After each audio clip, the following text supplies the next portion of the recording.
Hello everyone, welcome to my channel Way to AIMS. I am Jyotishree Panigrahi, nursing officer AIIMS Deoghar. आप सबको पता है नॉटसेट 9 बहुत ही पास है। सितंबर 14 को नॉटसेट 9 का प्री होने वाला है। तो अभी से 20 डेज़ का स्ट्रैटेजी मैं बताऊंगी कैसे 20 डेज़ में हम अच्छे से प्रिपेयर हो प्री क्लियर करने के लिए।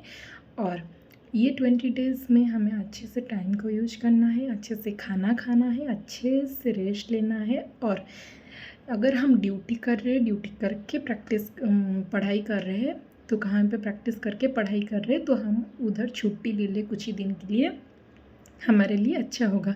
क्योंकि आप सबको पता है नॉटसेट 9 ये ह्यूज सीट दिया है 3500 प्लस, जो कि नॉटसेट 5 के बाद में अभी आया है। 2 साल बाद ये बहुत अच्छा मौका है। अगर ये हमारे हाथ से छूट जाए फिर से 2 साल वेट करना पड़ेगा इसी पोस्ट के लिए। तो अभी हम सब कुछ छोड़ के ड्यूटी से छुट्टी लेके प्री के लिए प्रिपेयर करेंगे। हमारा प्री क्लियर हो जाएगा तो मीन्स होप सो अच्छा जाएगा, आप सिलेक्ट हो सकते हो, बन सकते हो नर्सिंग ऑफिसर। मैं बताऊंगी 20 डेज़ में आपको कैसे पढ़ना चाहिए, क्या क्या अवॉइड करना चाहिए, टाइम को कैसे मैनेज करना चाहिए, तो आप अच्छे से प्री क्लियर कर सकते हैं। 20 डेज़ में हमें कवर करने के लिए थ्योरी कुछ पॉइंट्स याद रखना होगा। जैसे कि फर्स्ट पॉइंट, आप पढ़ रहे हो, आप ऑलरेडी पढ़ चुके हो, थ्योरी कंप्लीट कर चुके हो, तो बार बार उसी को रिवाइज कीजिए। कोई भी न्यू चीज़, कोई भी न्यू बुक्स, कोई भी न्यू पीडीएफ और कोई भी न्यू यूट्यूब चैनल को अभी फॉलो मत कीजिए।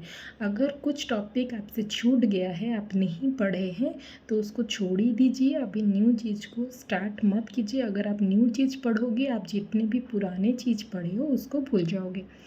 Second point, avoid content terrorism. Means अभी एग्ज़ाम नियर है तो आपको व्हाट्सअप थ्रू, टेलीग्राम चैनल के थ्रू बहुत सारे पीडीएफ सर्कुलेट होगी, बुक सर्कुलेट होगी, क्वेश्चन सॉल्व करने के लिए सर्कुलेट होगी, ब्रह्मास्त्र छोटे छोटे पॉइंट का सर्कुलेट होगा। इस सब को हम अवॉइड करें। इस सब हमारे लिए न्यू चीज़ है, इसको ना पढ़े। ये क्वेश्चन बेबुनियाद है, इसको ना पढ़े। थर्ड पॉइंट, अभी हम यूट्यूब चैनल में ज़्यादा टाइम, ज़्यादा वक्त बर्बाद ना करें। क्योंकि यूट्यूब चैनल को आप 1 घंटा 2 घंटा दीजिए जिसको फॉलो कर रहे हैं, लेकिन अभी आपका नोट्स, आपका बुक्स और आपका जो भी टेस्ट सीरीज़ लिए हैं या क्लासेस या रैपिड रिवीजन लिए हैं, उसी को ही बार बार रिवाइज़ कीजिए। आप यूट्यूब में ज़्यादा वक्त बर्बाद मत कीजिए। फोर्थ, क्या क्या पढ़ें। आप जितने भी टाइम पढ़ रहे हो उसी टाइम पे आप हाई हील टॉपिक सिलेक्ट कीजिए। जो हमारा एग्ज़ाम में आ रहा है, हाई हील टॉपिक को पढ़िए। आप जो भी हमारा प्रीवियस ईयर क्वेश्चंस है उसको पढ़िए, थ्योरी अच्छे से कंप्लीट करिए।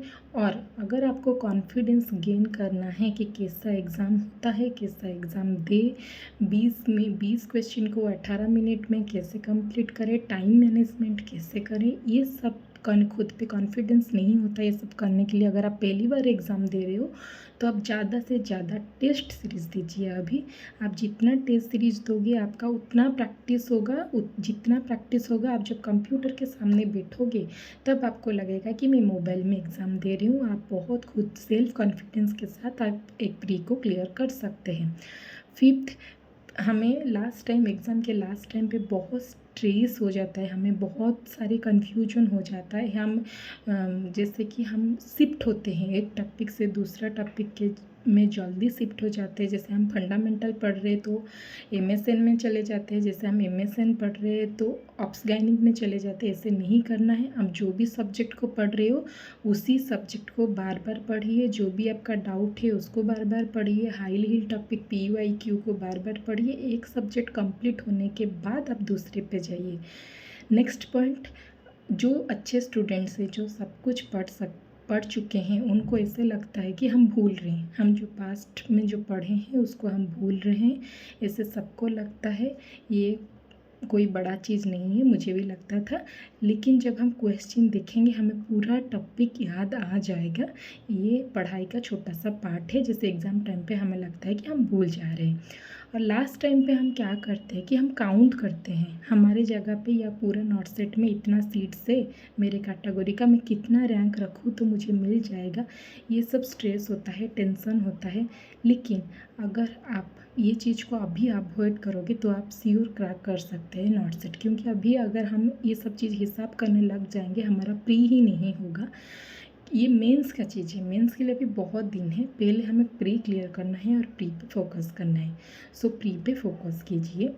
और बाकी जो एग्ज़ाम पैटर्न है मैं पहले से भी बता चुकी हूँ। उसमें नर्सिंग होता है, नॉन नर्सिंग होता है। नर्सिंग का जो 80 क्वेश्चन होता है उसमें से 80% क्वेश्चंस प्रीवियस ईयर क्वेश्चन से आता है और हाईली हील टॉपिक जो कि बार बार क्वेश्चन आता है नॉट सेट में उसी को घुमा फिरा के पूछता है।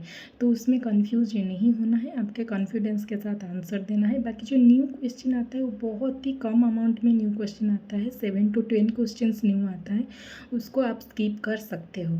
बाकी रहा नॉन नर्सिंग पे आप ज़्यादा फोकस मत कीजिए। लास्ट टाइम पे सब यूट्यूब चैनल में कुछ कुछ नॉन नर्सिंग करंट अफेयर्स का वीडियो आएगा, लास्ट टाइम पे उसको देख के जाइएगा। जो भी आप टेस्ट सीरीज़ देने वक्त अभी जो भी क्वेश्चंस गलत हो रहा है उसमें डीमोटिवेट नहीं होना है कि मैं इतने पढ़ने के बाद भी मेरा टेस्ट सीरीज़ में इतना नंबर आ रहा है, नहीं होना। उसमें से आपको पॉजिटिव वाइब्स लेना है कि मेरा ये क्वेश्चन गलत हुआ तो मुझे ये टॉपिक को और एक बार रिवाइज़ करना होगा और क्यों गलत हुआ उसमें से आपको सीखना है। डीमोटिवेट नहीं होना है और अभी डिप्रेस नहीं होना है, स्ट्रेस नहीं लेना है। अच्छे से एग्ज़ाम दीजिए। एग्ज़ाम को कैसे अपियर करना है मैं अगले वीडियो में बताऊंगी। अगर आपको एग्ज़ाम को लेके कोई भी टॉपिक को लेके अगर आपको कोई टॉपिक समझ नहीं आ रहा है पढ़ाई से, आपको कुछ भी क्वेश्चन पूछना है तो आप मुझे कमेंट सेक्शन में पूछ सकते हो। Like share subscribe my channel and follow for more video like this. Bye bye.